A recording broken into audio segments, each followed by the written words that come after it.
I have a very, very simple formula for working with trauma, and you'll recognize it, any of you listening, you'll recognize it in any experience that you've ever had that was healing, whether it was with a practitioner or whether it was you and your dog on a walk. The three components are being in touch with the wound or the pain or the information, being in touch with it in a kind way. So giving it kind attention, loving attention, friendly attention. If you can't muster any of that, acceptance. Letting it be there without adding pain. Welcome to Grief, Gratitude, and the Gray in Between podcast. I'm your host, Kendra Rinaldi. This is a space to explore the full spectrum of grief, from the kind that comes with death to the kind that shows up in life's many transitions. Through stories and conversations, we remind each other that we're not alone. Your journey matters, and here we're figuring it out together. Let's dive right in to today's episode.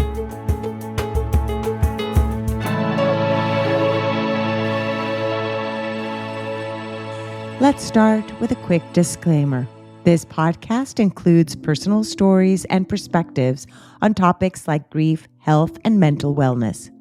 The views expressed by guests are their own and may reflect individual experiences that are not meant as medical advice. As the host, I hold space for diverse voices, but that does not mean I endorse every viewpoint shared. Please listen with care and take what resonates with you.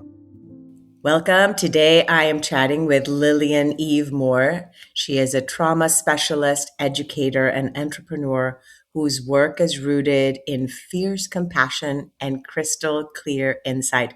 She walks alongside people who are ready not just to heal, but to rise, helping them move from patterns of self-sabotage into grounded, creative work. Welcome, Lillian. Thank you, Kendra. Thanks for having me. Thank you for coming on the space and sharing your story. And trauma is a big one when it comes to grief, because a lot of times some of the grief that we experience is associated with a trauma that we've been through. So this will be a very interesting conversation for our listeners to dive into. I want to get to learn about you. So share with us a bit about your upbringing and also where you are now.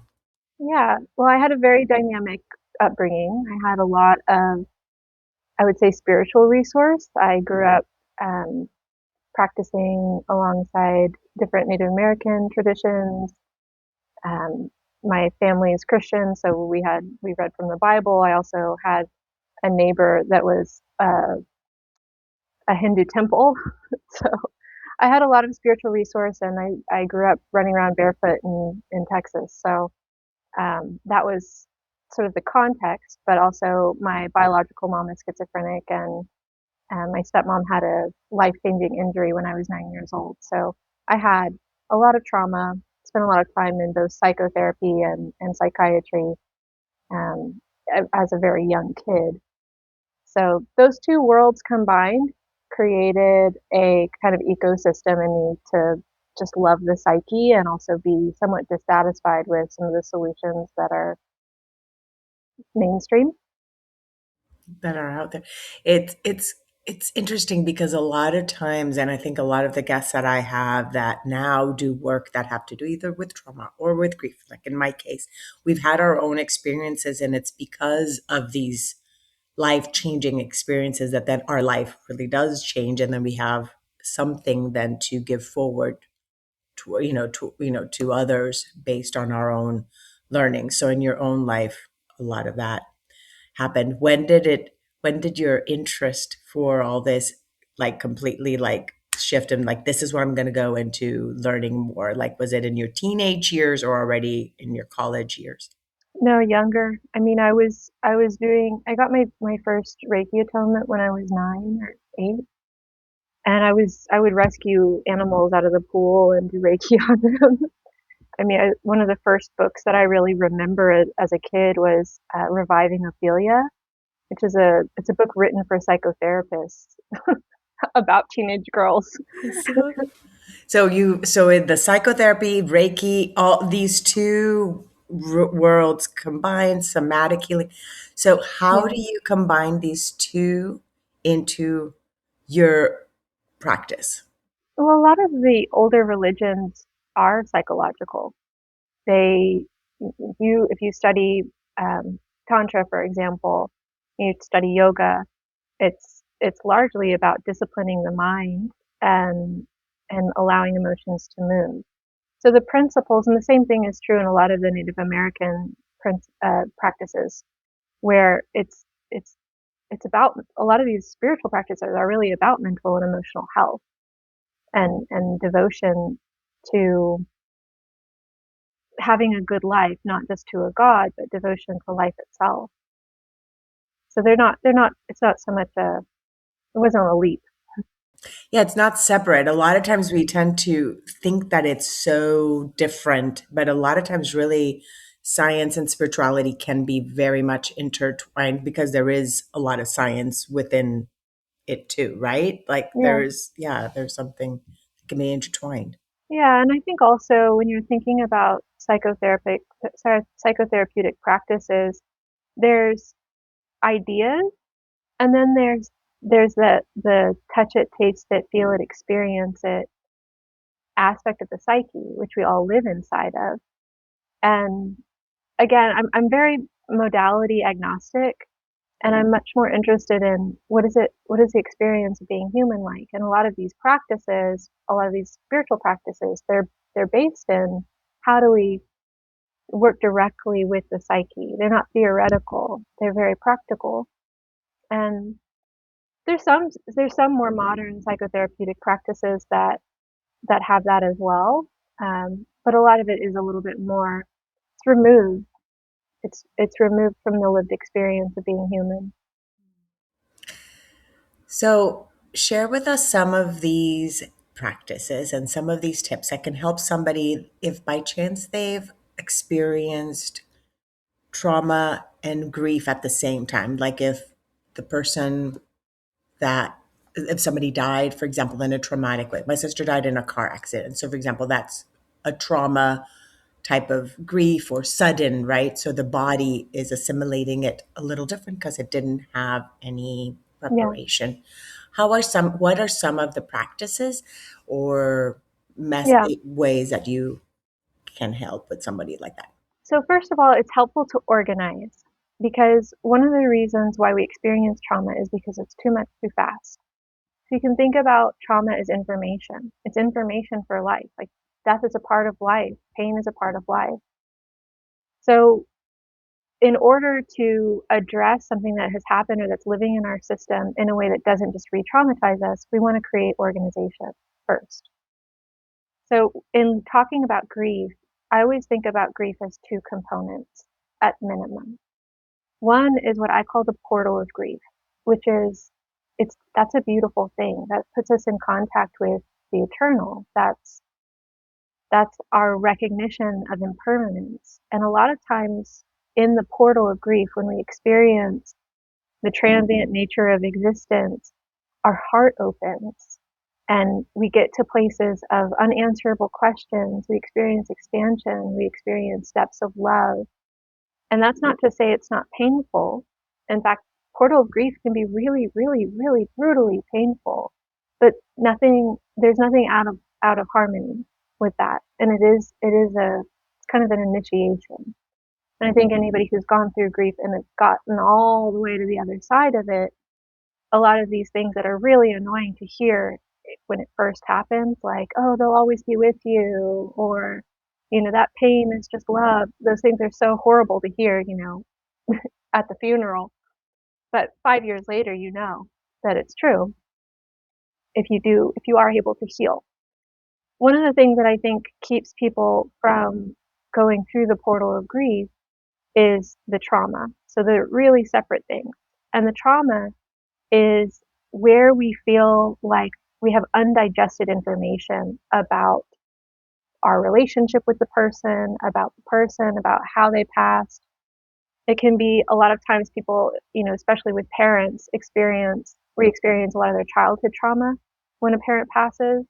because it's sort of like whatever you were imagining within the relational liminal space, it's now all on you. And it always was, actually. But the way that we can compartmentalize and say, like, oh, that's about the relationship, and it lands on us. So that's the first thing, is just recognizing that there's nothing wrong with grief. And grief isn't even, I wouldn't even consider grief something to heal. Grief is good. Grief is like growing pains. Grief is good. Um, so that's the first thing, is just know that there's nothing wrong with feeling grief, and that portal can last. It can last days and it can last years, and there's no value to fast in terms of moving through the grief portal, because it's a place of resource. It's a place of connecting with God, or connecting with higher power, or whatever, connecting with the person that you lost, connecting with yourself. So trauma, separate issue. I have a very, very simple formula for working with trauma, and you'll recognize it, any of you listening, you'll recognize it in any experience that you've ever had that was healing, whether it was with a practitioner or whether it was you and your dog on a walk. The three components are being in touch with the wound or the pain or the information, being in touch with it in a kind way. So giving it kind attention, loving attention, friendly attention. If you can't muster any of that, acceptance. Letting it be there without adding pain. And then the third component is we need to make it meaningful to the body. So that means we need to feel the wound in the body. So you have that in contact feeling. You're like, oh, there it is. That the kindness or the acceptance is in the body. That means like we actually relax. We actually feel what it feels like to create space around it. And then you utilize the body's natural metabolism to process. So going for a walk, yoga asana, taking deep breaths, any qigong practices like the padding, the EFT is one of my favorite ones, where you tap on meridian points. EMDR, great one, where you simulate rapid eye movement, and somatic experiencing that they play with posture, holding and releasing. So all of these practices, simple as even petting your dog, is a physical practice that actually creates physiological retraining. There's a lot. It's a lot. And as you're saying this, I am petting my dog this moment as you're talking. Yeah. It is, yeah, these senses, we can utilize them all in a way that can support our healing. And each of us has sometimes some senses that tend to be that we gravitate towards, like if it's auditory or or touch or whichever one it is. If it's auditory, then you might want to go listen to music and go listen to little birds chirping, whatever Mm. it may be, right? So I completely agree. I love the way that you describe this portal of grief, and I can relate to it so much, of this beauty that comes from being in it. And like you said, there is nothing wrong with grief. We tend to put it as if it's we tend to categorize emotions as if they're good or bad. And they're emotions. They're right. It's part of our human, and grief is part of that. So I love that. So what do most of your clients come to you with? Because sometimes traumas that we may have, some are very obvious, right? Sometimes traumas can be the way that our childlike mind perceived a situation, and how it kind of went into our brain, and how it saved it there as a trauma, and somebody else viewing it, or as an adult viewing it, you may not see it as that. Can you talk a little bit about that, about how our brain may store information and feelings received? Yes. So I have two things to say about this that are a little bit contradictory, and they always land a little differently depending on where a person is with their trauma. Yeah. I say that the past is fiction. that there's really, like, if it's not happening now, if you're experiencing it, it's happening in your mind. Period. And there's no exception to that. It doesn't matter if you just came home from war, or if it was emotional twistiness that happened in your childhood that who knows if anyone else would have noticed even if they'd been in the room. It doesn't matter how physical it was, how obvious it was. What you experience in your own mind is real because it's real to your body. So it's unreal and it's real. It's fiction. It's uh, and what this frees us up to understand is that it doesn't actually matter what really happened because it's happening in your mind. And a lot of times people will be unsure or feel very like, did it happen? They'll maybe trip up on, you We know, gaslight ourselves. We gaslight ourselves in our own, right? yeah, Yeah, we yeah. doubt it. And the way I approach that is that sometimes the psyche will conjure a story to explain an emotion, but the emotion is real. So it doesn't really matter. It doesn't really matter if the story is real or if it's conjured.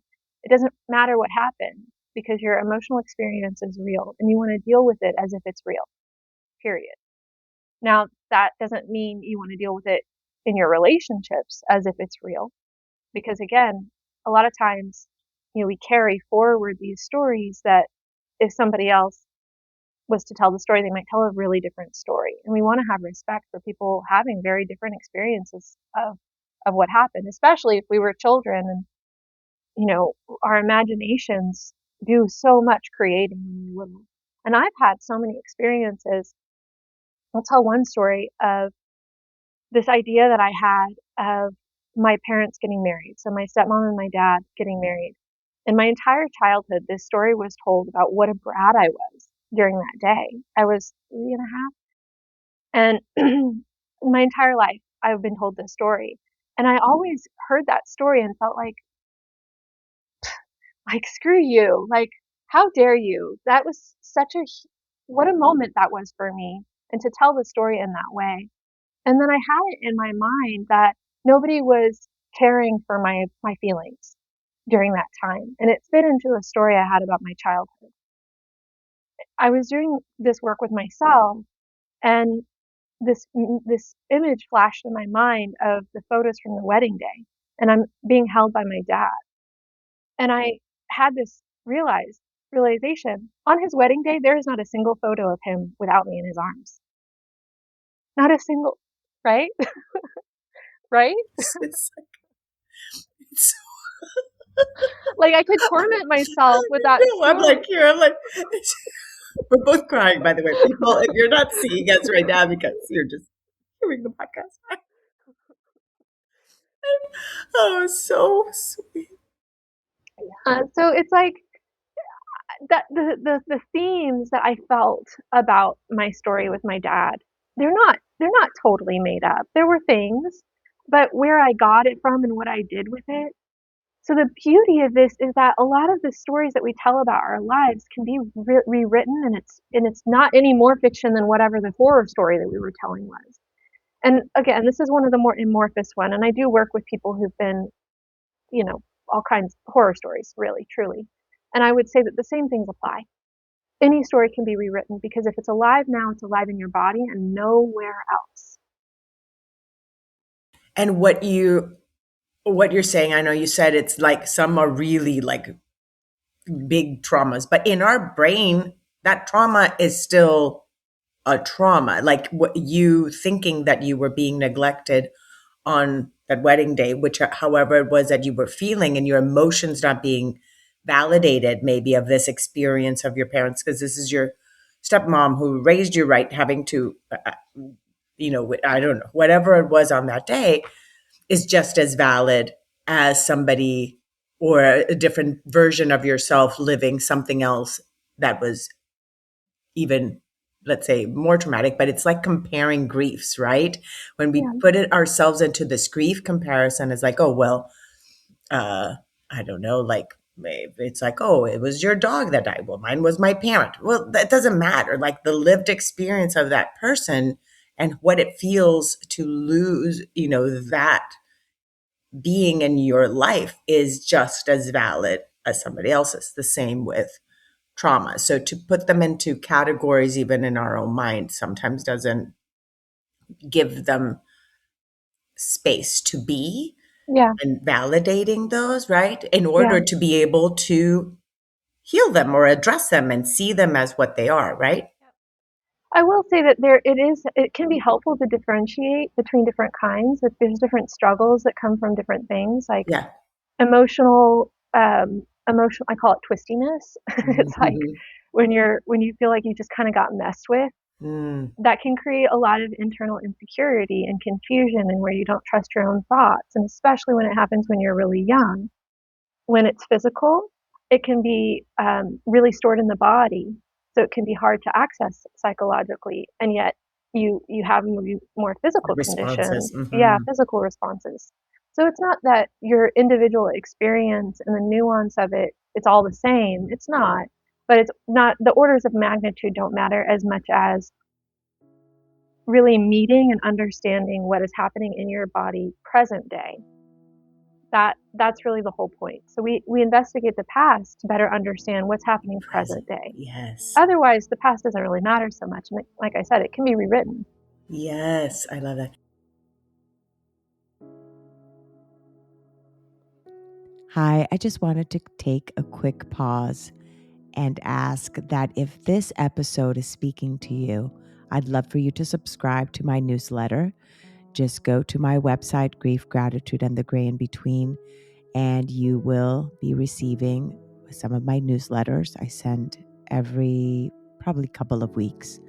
Also, if someone has popped into your mind and you feel that this is something they would resonate with, please send them this episode right now, because it may just be what they needed to hear. Now, let's get back to the show.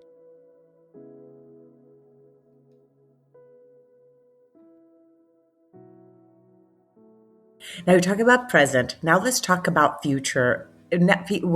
As we're recording this, and it will air a few months down the line probably, but it's the early of the new year, and this is when people start making these manifestations and kind of visualizing their future.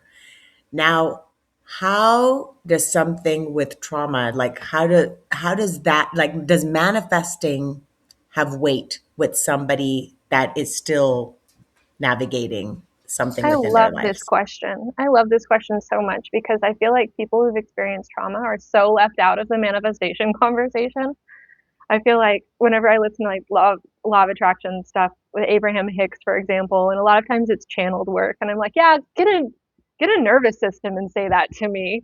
Like, just think positive, right? Come down So here and you live on planet Earth and think positive. right, right. When your brain is all over the place. Yeah, so I really appreciate I appreciate you opening up the space to talk about it. I was thinking about it when you were asking me to first tell my story about like when was I first interested, and how could it be accidental that at 8 years old I'm reading the Bible, at 12 years old I'm reading psychological literature, and that I have this perfect confluence of influences, both the traumatic ones and the supportive ones. I just don't think anything goes wrong. Period. And I'm telling you this as somebody, again, I've worked with veterans, I work with sexual assault survivors, I work with people who literally the worst stories that happen on planet Earth, I hear them. And I just don't believe anything goes wrong. Period. Hopefully that's a comforting thought. I know sometimes when you're in grief, hearing things like that, you're like, ugh, shut up when people try and put a positive spin on it. But I've just seen too many stories like mine where it's more like curriculum. It's like hero's journey, that the things that we experience, they mold us into people that we want to become. It's not on accident. And so when we're thinking about law of attraction, we're thinking about manifestation, we're thinking about setting goals, to me that is always actually an identity question. It's not about what do I want to have? It's always about who do I want to be and what would that person have, or what could I have that would help me be that person. But it's always that we have an idea, an aspirational idea of who it is that we want to be. So for somebody who's experienced trauma, what I would recommend that you start practicing is start seeing if you can inch your way towards thinking about that person. Because that person is just as real as the person that you could say you are because of your trauma. Say that it's not a it's you're not having to force anything really. It's already in you. And even the reason why we feel pain is because we have a relationship with something that's not Great. pain. Mm-hmm, mm-hmm. It's the contrast that makes us feel it. So, for example, I notice a lot of times when people are in grief or they're processing trauma, you get very backwards focused. You get very pain focused. And that's not a character flaw, that's biology. That if there's a tiger in the room, we look at the tiger, even if there's also berries in the room. That's just a biological function.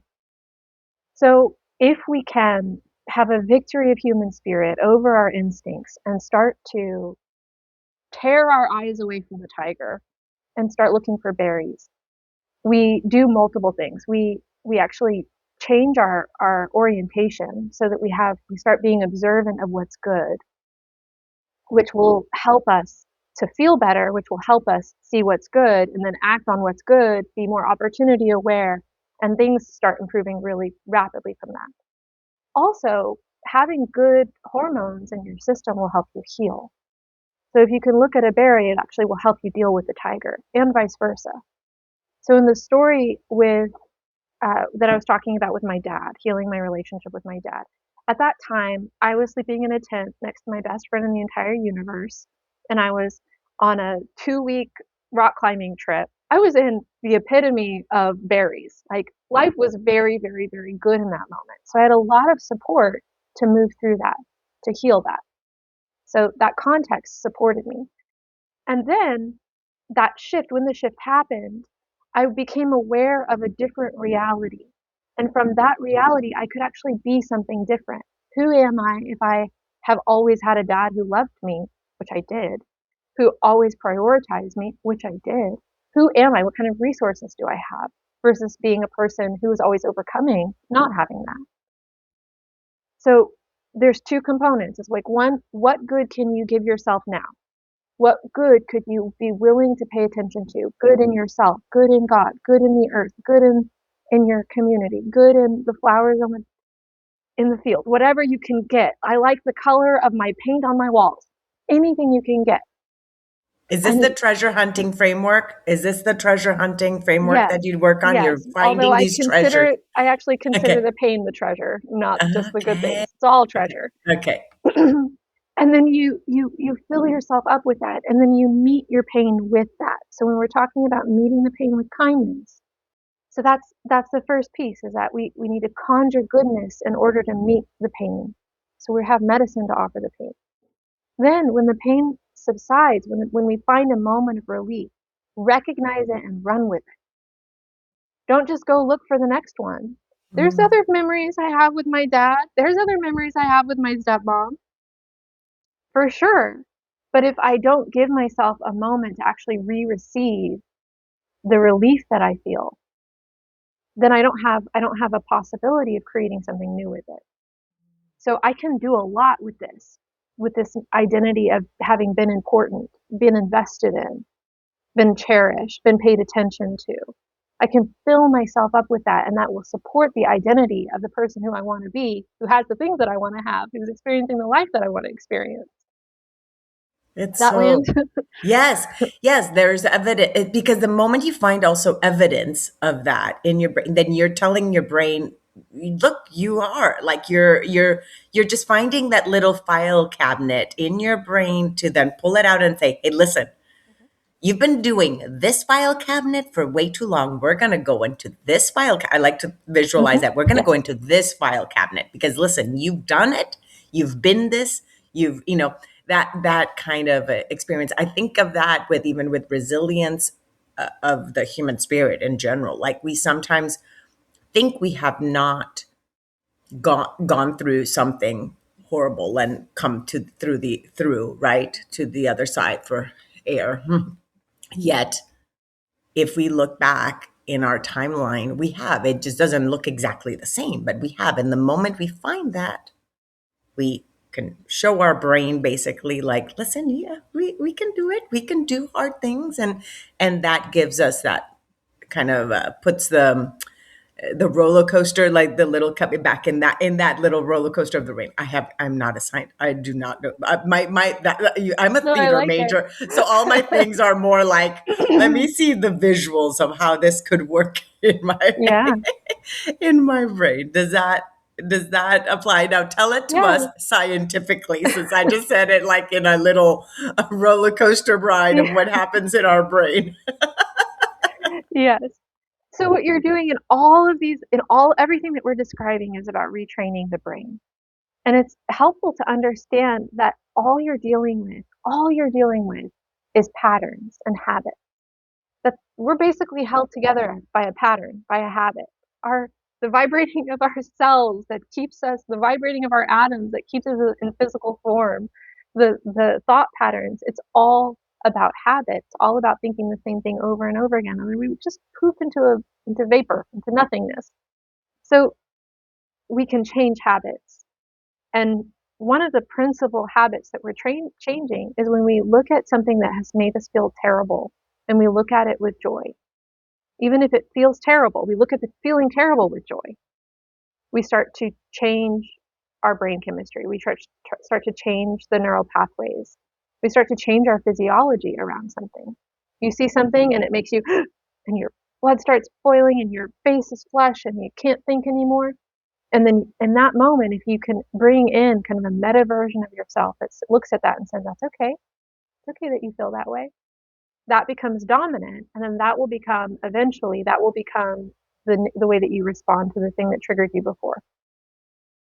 And what like you were an saying, yeah, like an go ahead. overriding Yeah, that programming right there. yes, because the positive emotion is dominant. And this is a cool study that I heard about where they actually increase serotonin levels in primates, and primates with higher serotonin levels will rise in rank.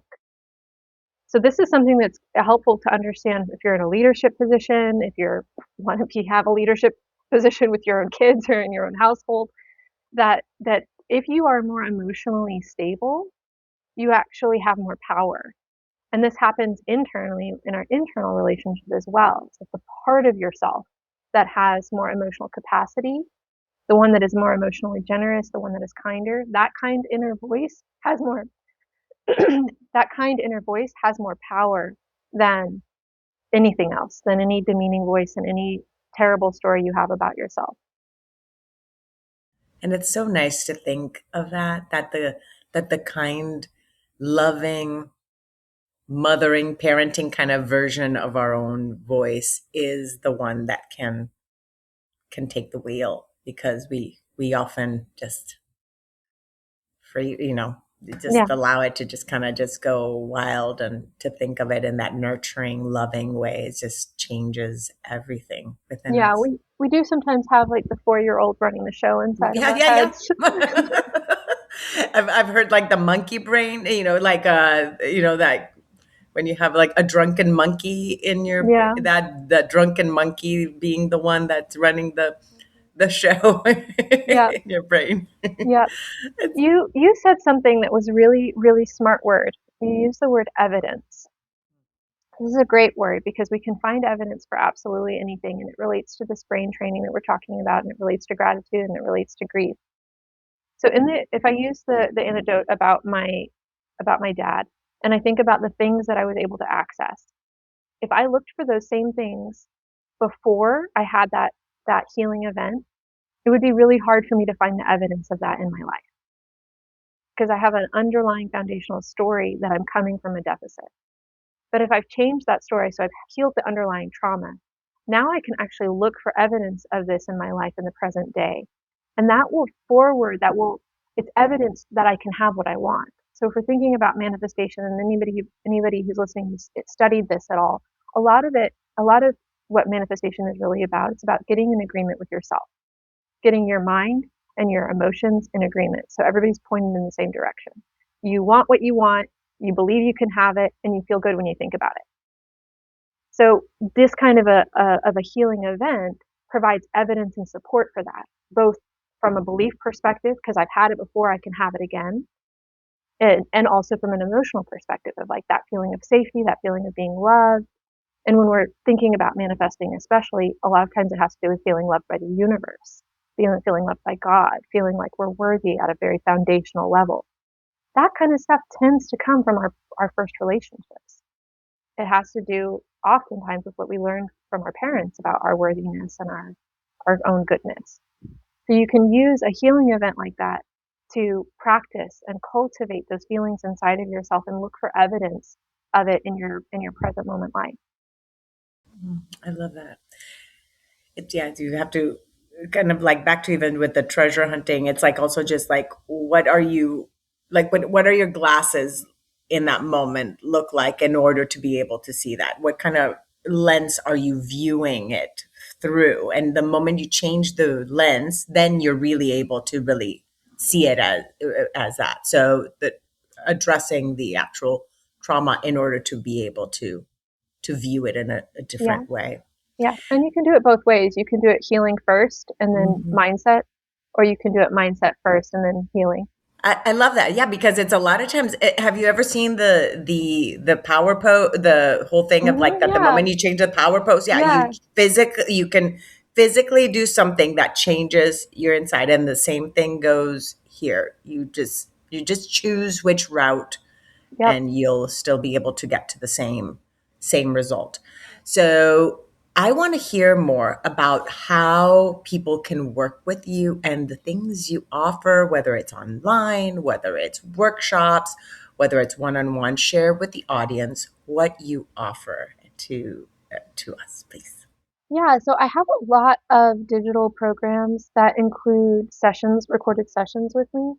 I like this because I'm a firm believer in DIY healing. I think that the mental health industry is doing just fine. This isn't, if you need it, get it. But I also really believe that we all need to know how to work with our own minds and our own emotions. So I really do my best to support people in becoming their own best practitioner. So yeah, there's a lot of digital programs that I have. Treasure hunting, I have a treasure hunting sessions, which is a digital program where you can listen to those sessions with me. I also have a clinic. So if you do want to work with me in a group setting, I give one-on-one sessions. And then I also do occasionally take private clients, although that's a little fewer and far between. But yeah, you can find the treasure hunting sessions and the treasure hunting clinics would be the best way to continue work together.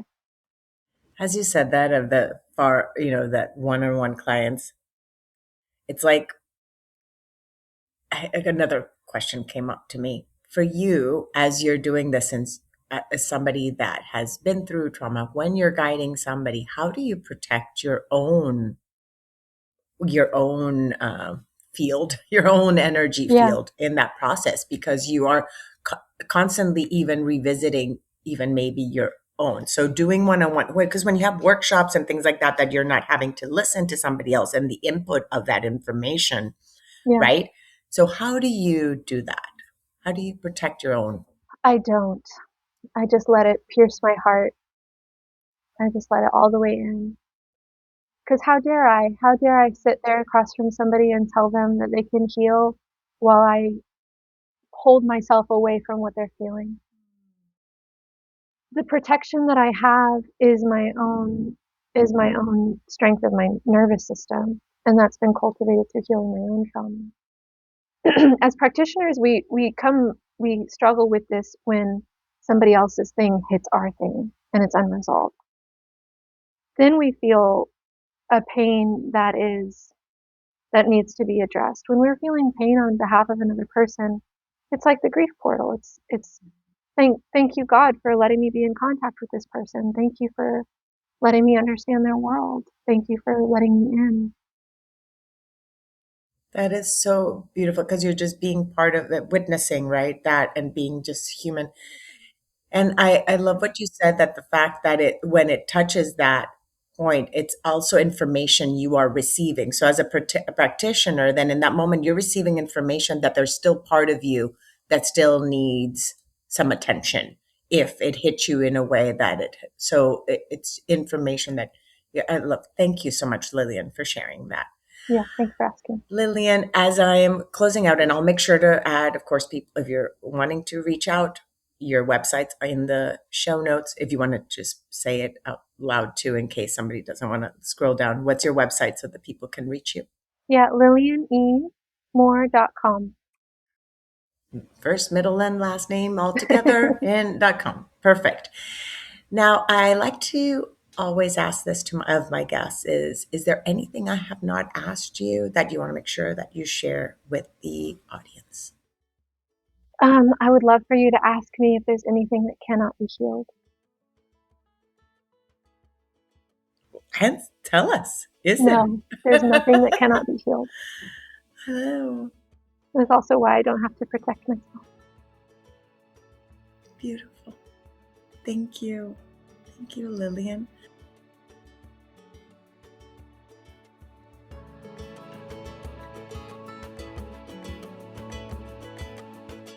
Thank you again so much for choosing to listen today. I hope that you can take away a few nuggets from today's episode that can bring you comfort in your times of grief. If so, it would mean so much to me if you would rate and comment on this episode. And if you feel inspired in some way to share it with someone who may need to hear this, please do so. Also, if you or someone you know has a story of grief and gratitude that should be shared so that others can be inspired as well, please reach out to me. And thanks once again for tuning in to Grief, Gratitude, and the Gray in Between podcast. Have a beautiful day.